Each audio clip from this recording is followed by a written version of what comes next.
4월 25일 오늘 만나 성경 말씀은 아가서 3장 1절에서 4절 말씀입니다. 나는 잠자리에서 밤새도록 사랑하는 나의 임을 찾았지만 아무리 찾아도 그를 만나지 못하였다. 일어나서 온 성읍을 돌아다니며 거리마다 광장마다 샅샅이 뒤져서 사랑하는 나의 임을 찾겠다고 마음먹고 그를 찾아 나섰지만 만나지 못하였다. 성안을 순찰하는 야경꾼들을 만나서 사랑하는 나의 힘을 못 보셨어요? 하고 물으며 그들 옆을 지나가다가 드디어 사랑하는 나의 힘을 만났다. 놓칠세라 그를 꼭 붙잡고 나의 어머니의 집으로 데리고 갔다. 어머니가 나를 잉태하던 바로 그 방으로 데리고 갔다. 아멘. 오늘 만나로 만나주시는 하나님을 기대합니다. 아가서에는 남녀 간의 사랑의 관계를 묘사하는 아름답고도 강렬한 표현들이 자주 등장합니다. 너무나도 진실하고 절절한 사랑의 언어들의 향연이라고나 할까요? 그러나 교회는 전통적으로 아가서를 단지 남녀 간의 사랑 이야기로만 읽지 않았습니다. 하나님과 이스라엘, 그리고 오늘날에는 그리스도와 교회의 관계를 상징적으로 보여주는 유비로서 읽어왔지요. 다시 말해 인간과 하나님 사이의 친밀하고도 갈망이 가득한 관계를 생생하게 그려내는 시로 바라본 것입니다. 이런 관점으로 오늘 본문을 살펴보고 묵상하면 좋겠습니다. 16세기 스페인의 신비주의 수도자 성 요한은 우리 신앙의 여정 중에 만나게 되는 특정한 순간을 영혼의 어두운 밤이라는 표현으로 설명했습니다.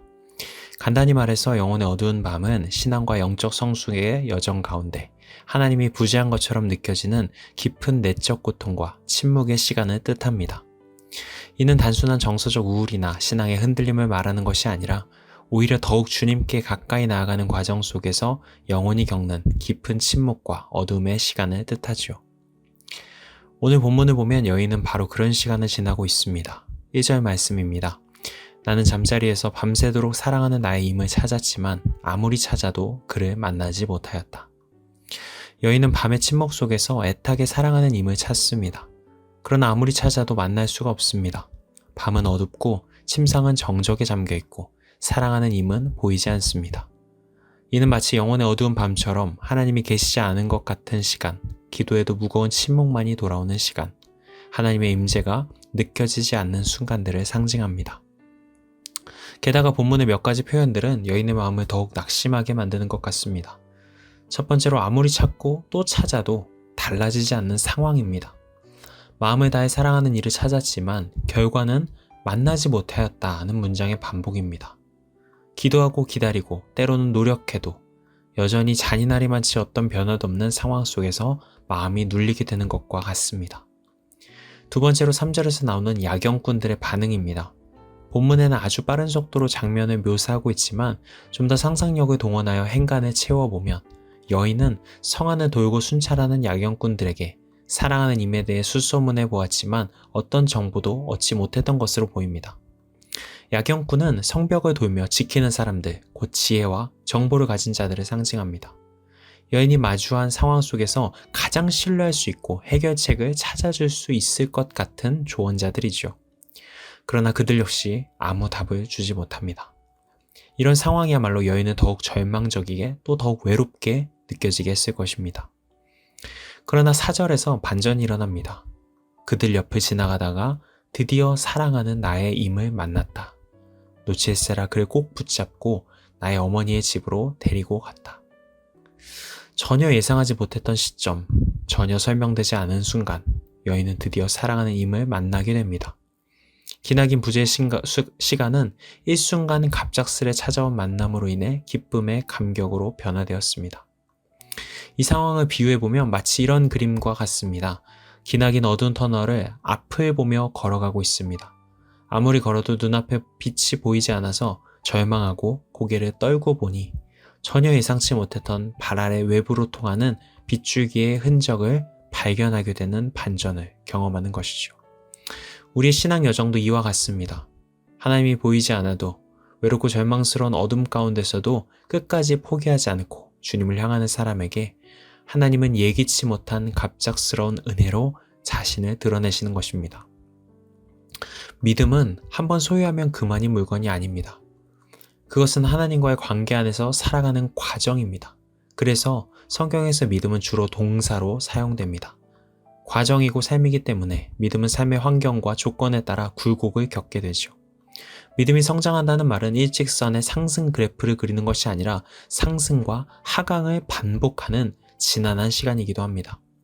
그런 까닭에 진실한 믿음을 추구하는 사람들은 누구나 때로 시험과 낙심의 기간을 거치게 되어 있고 아무리 기도해도 달라지지 않는 상황을, 순간들을 마주하게 됩니다. 믿고 의지했던 사람들의 말조차 내 마음을 더 무겁고 낙심하게 만들 때가 있죠. 그런 시간 속에서 우리는 지치고 멈추고 싶기도 합니다. 그러나 오늘 아가서의 말씀은 우리에게 분명한 위로를 전합니다. 이 밤을 지나 사랑하는 이를 찾는 그 걸음을 멈추지 않으면 반드시 예기치 못한 은혜는 찾아온다 라고요. 지금 여러분의 오늘이 혹시 영혼의 어두운 밤같이 어둡게 느껴질지라도 예기치 않게 다가오시 하나님의 은혜를 신뢰하며 부디 끝까지 걸어가시는 여러분 되시기를 축복합니다. 마침내 찾아오셔서 우리를 새롭게 하실 그분의 신실하심을 소망하며 주어진 오늘의 하루를 살아가시는 여러분 모두가 되시기를 축복합니다. 기도하시겠습니다. 주님, 아무리 어두운 밤이어도 그 어둠이 결코 참 빛이신 주님을 이기지 못함을 기억합니다. 결국은 마침내 찾아오셔서 우리를 새롭게 하실 은혜를 기억하고 신뢰하며 주님을 찾는 걸음을 오늘도 멈추지 않는 우리 모두가 되게 하옵소서. 예수님의 이름으로 기도드립니다. 아멘. 이제 두 가지 기도 제목으로 함께 기도합니다. 첫 번째로 오늘의 말씀을 따라 기도하겠습니다. 예기치 못한 은혜로 찾아오실 주님을 신뢰하며 포기와 낙심의 순간을 넘어 살아갈 수 있게 인도하여 주옵소서. 두 번째로 교회를 위해 기도하겠습니다. 한 번도 가보지 않아서 두렵고 떨리는 청빙의 걸음 속에서도 예기치 못한 은혜로 함께 하실 하나님을 신뢰함으로 주님 인도하심 따라가는 우리 교회 되게 하옵소서. 이 제목으로 기도하신 후에 개인 기도로 나아가시겠습니다.